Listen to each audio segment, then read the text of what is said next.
આજરોજ બપોરના સમયે ભરૂચ નગરપાલિકા સામે આવેલ ડ્રીમલેન્ડ શોપિંગ સેન્ટરનો સ્લેબ ધરાશયી થતા દોડધામ મચી જવા પામી હતી. ભરૂચ નગરપાલિકાના હદ વિસ્તારમાં અનેક જોખમી ઇમારતો આવેલ છે, જે ઇમારતના માલિકોને પાલિકા તંત્ર દ્વારા અવારનવાર નોટિસો આપવામાં આવે છે, પરંતુ ઉદાસીન તંત્ર અને ઇમારતોના માલિકો દ્વારા ઇમારતો ઉતારી લેવા કે સમારકામની કામગીરી નહીં કરવામાં આવતા સ્લેબ ધરાશયી દુર્ઘટના સામે આવી રહી છે.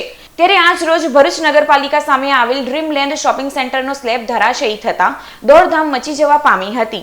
ઘટનાને પગલે નગરપાલિકાના ફાયર વિભાગમાં જાણ થતા ફાયર ફાઇટરો સ્થળ ઉપર દોડી આવ્યા હતા અને શોપિંગ સેન્ટરને કોર્ડન કરી દુકાનો બંધ કરાવી શોપિંગ સેન્ટરના માલિકને નોટિસ પાઠવવાની કાર્યવાહી હાથ ધરવામાં આવી હતી. અત્રે ઉલ્લેખનીય છે કે આ શોપિંગ સેન્ટરનો જોખમી ભાગ અગાઉ 3 થી 4 વાર ધરાશયી થયો હતો.